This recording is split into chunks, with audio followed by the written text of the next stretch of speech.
Coba fitur dengarkan berita di News Plus aplikasi RCTI Plus.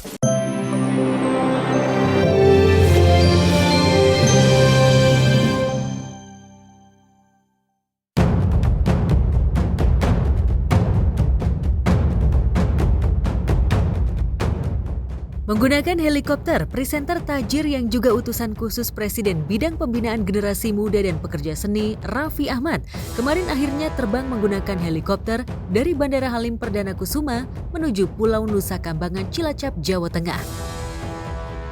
Ditemani sejawatnya Irfan Hakim, Raffi melakukan kunjungan bersama Menteri IMIPAS Agus Andrianto untuk melihat aktivitas para penghuni lapas dengan pengamanan super ketat atau maksimum security.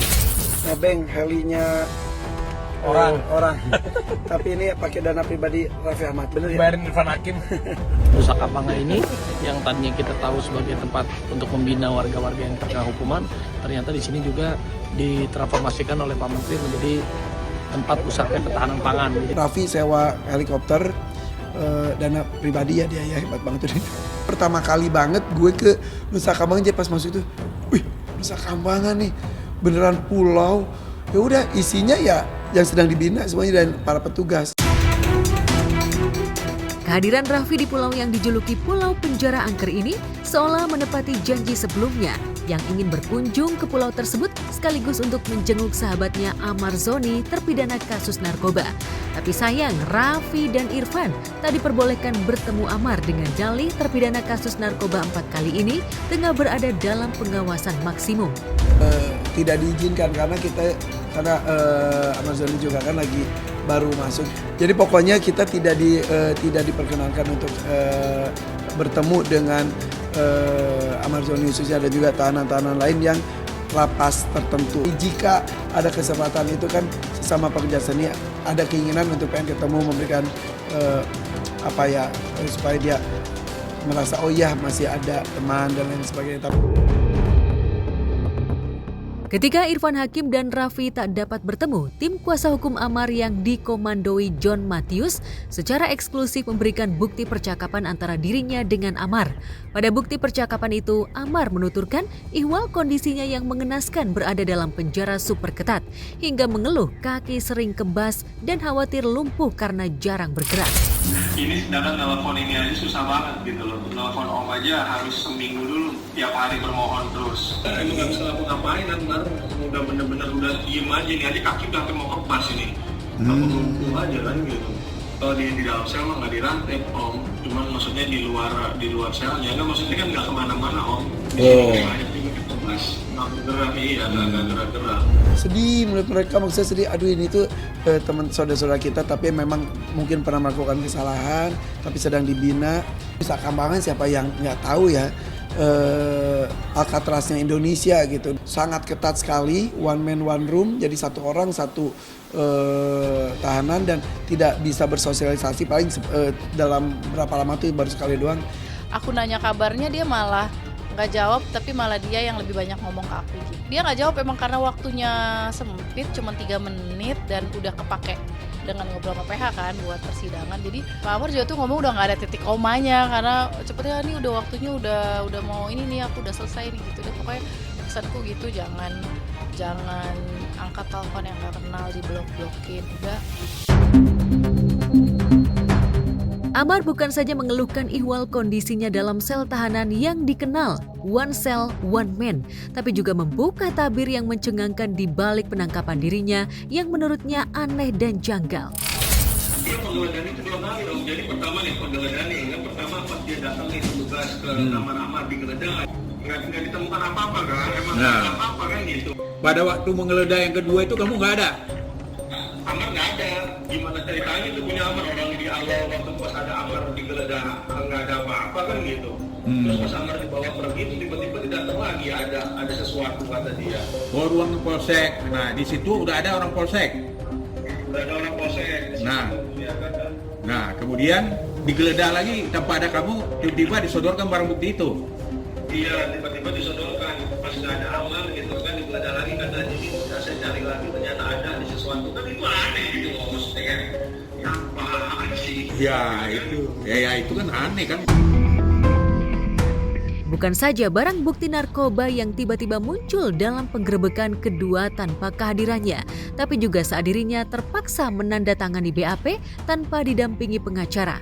Bahkan Amar sempat diminta oknum polisi sejumlah uang pengaman sebesar 300 juta rupiah. Amar juga bingung waktu pas Amar di BAP, Amar bilang ini kan saya harus didampingi pengacara. Amar udah bilang nggak usah pakai pengacara, mau dibantu nggak, kata dia ngomong kayak gitu. Nah Amar nggak tahu cara permainannya si polisi ini kayak gimana gitu loh, karena Amar nggak ngeliat juga tulisan pengacara atau ada kuasa hukum ada apa, nggak ada di situ. Dan polisi itu minta 300 juta. Oh, dia minta 300 juta. Tuh yang minta siapa tuh? Oknum polisinya siapa? Polisinya itu kasatnya, Om. Kasatnya yang minta 300 juta tuh kasatnya ya. Jadi kasatnya minta 300 juta langsung 1 minggu ya, kan kasih waktu 1 minggu 300 juta. Nah di situ sama sekali nggak ada pengacara. Itu semua terdakwa itu yang sekarang tuh yang kawan-kawan itu begitu semua prosesnya sama. Semuanya proses di sana. Sejak awal, adik Amar Aditya Zoni sempat mengendus ada ketidakberesan dari proses penangkapan hingga pemindahan sang kakak ke pulau penjara paling mengerikan bagi narapidana tersebut. Ia bahkan sesumbar mengaku kakaknya dikorbankan demi kepentingan tertentu. Saya yakin 100% Bang Amar bukan pengedar, Bang Amar bukan yang diberitakan oleh media, bukan. Tapi Bang Amar adalah korban. Itu kan udah dibantah oleh Pak Dirjen ya. Bahwa Pak Dirjen bilang ini bukan peredaran narkotika. Dengan kayak dia tiba-tiba di Nusa Kambangan aja kan kita shock, Kak. Aku dengan PD-nya nggak mungkin kamu dipindahin karena belum sidang secara aturannya gitu. Jika benar kesaksian Amar, situasi ini seolah membenarkan bagaimana praktik penegakan hukum yang syarat intrik, aroma kepentingan uang, hingga mengorbankan hak asasi terdakwa yang terkesan dipaksakan. Lantas akankah jika kelak pengajuan sidang secara offline dikabulkan majelis hakim, Amar siap membongkar semua tabir kelam penegakan hukum? Ya emang kita juga nggak bisa ngomong secara jelas juga sih Om di sini kan, karena diawasin semuanya gitu lah ya. Kita mau bicara masalah apa pun juga nggak bisa sebenarnya. Iya Om, nggak Om, bisa Om, semuanya juga bisa. Di sini juga banyak Om yang pergi Om. Pas sidang dia pergi dulu bahkan ke Lampung gitu. Jadi kalau misalnya Amar doang yang nggak bisa kan aneh juga gitu loh. Nanti kamu harus teguh lagi dengan pendirianmu waktu di persidangan. Amar akan bilang kalau nggak mau sidang udah. Nah itu.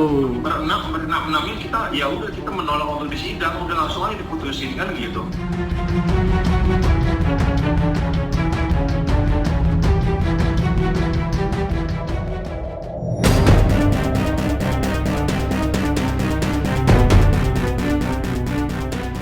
Jika kondisi Amar sangat memprihatinkan, butuh pendampingan hukum.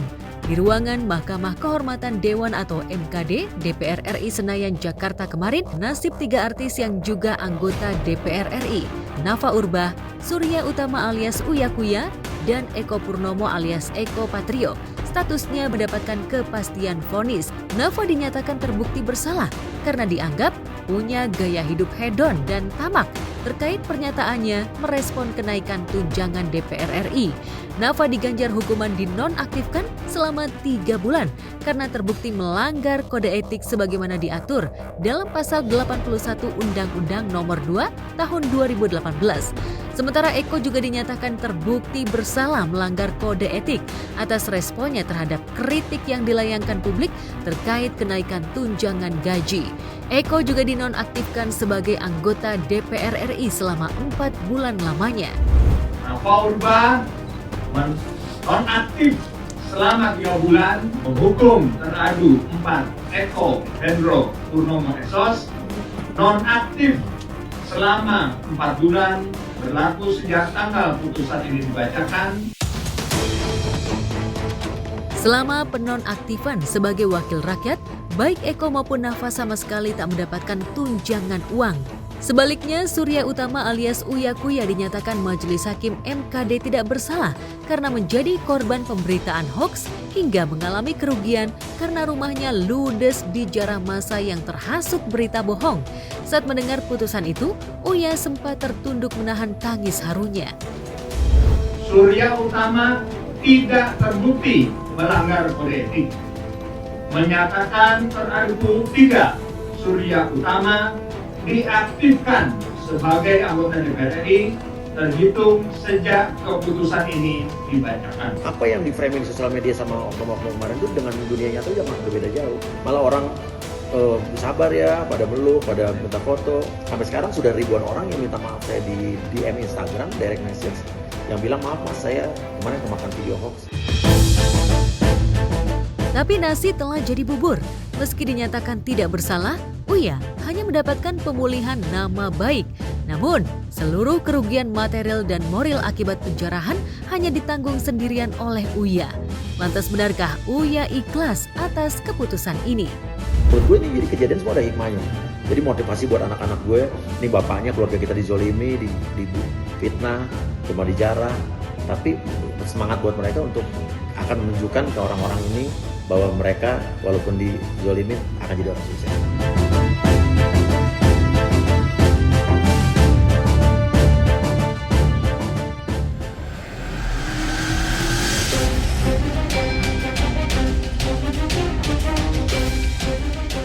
Saat Uya Kuya tak lagi bisa mengembalikan rumah mewahnya seperti sedia kala, meski dinyatakan tak bersalah oleh MKD.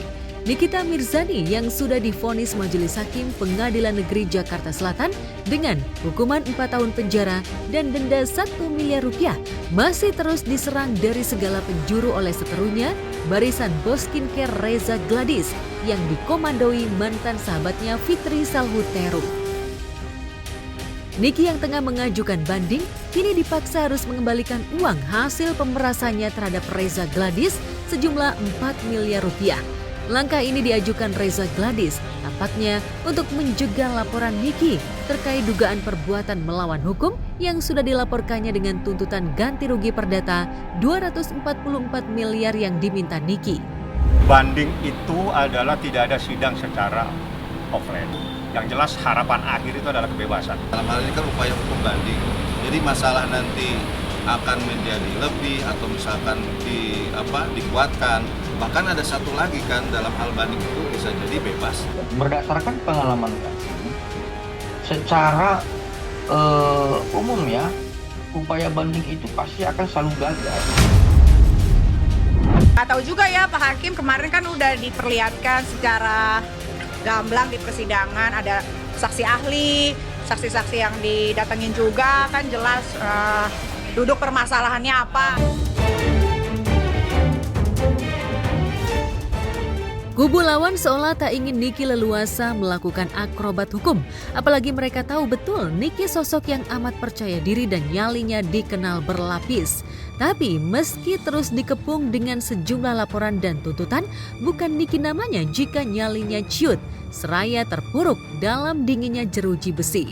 Tak mau dikesankan nelangsa dalam penjara, selain rajin bersolek, Niki juga pamer hartanya yang masih terbilang mentereng, yakni sebuah villa mewah di kawasan Uluwatu, Bali.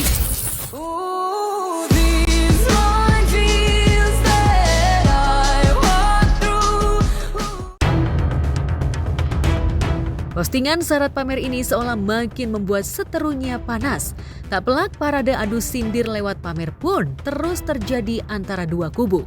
Kubu Fitri Salhuteru pamer kebebasannya menikmati keindahan senja di tepi pantai hingga asyik olahraga. Diduga pelesiran itu sebagai sindiran untuk Niki, seolah percuma punya villa mewah tapi tak bisa dinikmati karena terpenjara. So why are you acting like a bloody fool? If you get hot, then you must get cool, bad boy.